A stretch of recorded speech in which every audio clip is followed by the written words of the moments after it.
اللهم أهل علينا شهر رمضان بالأمن والإيمان والسلامة والإسلام والتوفيق لما تحب وترضى يا ذا الجلال والإكرام.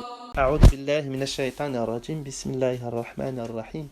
اللهم صل على محمد وعلى آل محمد كما صليت على إبراهيم وعلى آل إبراهيم. اللهم بارك على محمد وعلى آل محمد كما باركت على إبراهيم وعلى آل إبراهيم في العالمين إنك حميد مجيد. Assalamu alaikum wa rahmatullahi wa barakatuh. Chers parents et chers enfants, aujourd'hui nous allons aborder l'histoire de notre prophète Salih alayhi salam. Le prophète Salih alayhi salam et la chamelle. Quelque temps après le peuple de Had vécut un autre peuple qui lui aussi était fort, puissant et riche. On l'appelait Thamoud. Il vivait aussi en Arabie sur la route reliant Médine à la Syrie. Dans les montagnes, ce peuple taillait des maisons dans la roche. C'était très beau à voir. Et parmi ce peuple, Allah Azzawajal choisit un prophète afin de guider les gens dans le droit chemin.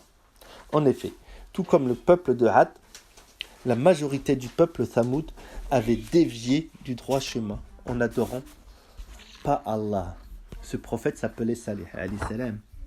Salih remerciait Allah Azzawajal chaque jour pour tous ses bienfaits et il demanda à son peuple d'en faire autant. Mais les gens étaient fiers de ce qu'ils avaient appris et fait, surtout de leur façon de tailler les roches des montagnes. Mais rappelle-toi, qui a enseigné à l'homme ce qu'il ne savait pas? Qui a donné à Adam l'intelligence? Oui, tu t'en souviens, c'est Allah. Tout ce que l'homme possède en intelligence, en force ou en richesse vient de la bonté d'Allah Azzawajal. Or, ce peuple l'avait oublié. L'un des gros défauts du peuple Thamoud, c'était aussi son égoïsme. Il n'aimait pas partager, il n'aimait pas donner. Les Thamoudites n'aimaient pas partager.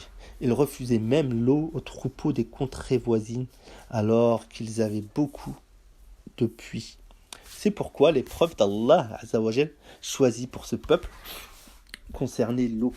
Voilà ce qui arriva au peuple de Thamoud. Le peuple ayant demandé à Salih une preuve de sa mission comme prophète, parce qu'il ne croyait pas en lui, ce dernier accomplit un miracle, avec la permission d'Allah Azzawajal. Il fit sortir une chamelle d'entre les rochers et demanda à son peuple de ne pas lui faire de mal et de la laisser paître où elle voulait. Paître, ça veut dire aller manger où qu'elle veut. Aussi, il leur expliqua, suivant l'ordre d'Allah, qu'un jour, c'est la chamelle qui boirait l'eau du puits, et le jour suivant, ce serait le tour des hommes. Donc un jour, c'est la chamelle qui boit, le jour suivant, ce sont les hommes. Ensuite la chamelle, ensuite les hommes, et ainsi de suite. Après quelques jours, certains hommes égoïstes et entêtés, qui n'acceptaient pas ce partage de l'eau, se mirent d'accord pour blesser puis tuer la chamelle. Quelle tristesse, quelle méchanceté! Il était clair désormais que ce peuple ne voulait ni croire en Allah, ni respecter ce qui leur était ordonné.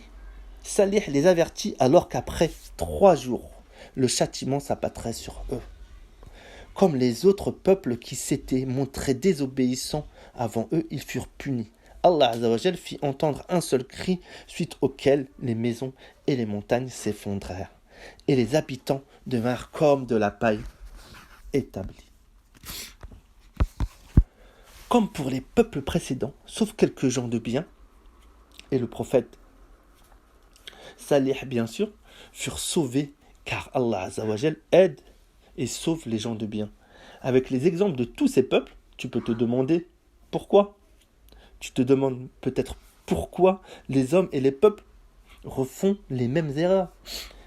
Je vais te répondre, Inch'Allah. C'est parce qu'ils oublient les bienfaits d'Allah et sont ingrats. Et c'est pour que les hommes se souviennent que Allah, le bienveillant, a envoyé de nombreux prophètes pour leur rappeler la vérité. Et c'est pour que tu te souviennes aussi qu'il a raconté leurs histoires. Et c'est pour que tu te souviennes aussi qu'il a raconté leurs histoires dans le Coran. Et on dit que Salih alla s'établir avec les siens, ceux qui ont cru en lui, à la Mecque où il demeura jusqu'à sa mort. Maintenant, tu connais l'histoire de notre cher prophète Salih alayhi salam. On se retrouve, Inch'Allah, dans un prochain épisode. Ce sera l'histoire de Ibrahim alayhi salam, Inch'Allah. اللهم صل على محمد وعلى محمد كما صليت على إبراهيم وعلى إبراهيم. اللهم بارك على محمد وعلى محمد كما باركت على إبراهيم وعلى آل إبراهيم في العالمين إنك حميد مجيد. أشهد أن لا إله إلا الله وحده لا شريك له وأشهد أن محمد عبده ورسوله. سبحان ربك رب العزة عما يصفون وسلام على المرسلين والحمد لله رب العالمين. اللهم أهل علينا شهر رمضان بالأمن والإيمان والسلامة والإسلام والتوفيق لما تحب وترضى يا ذا الجلال والإكرام.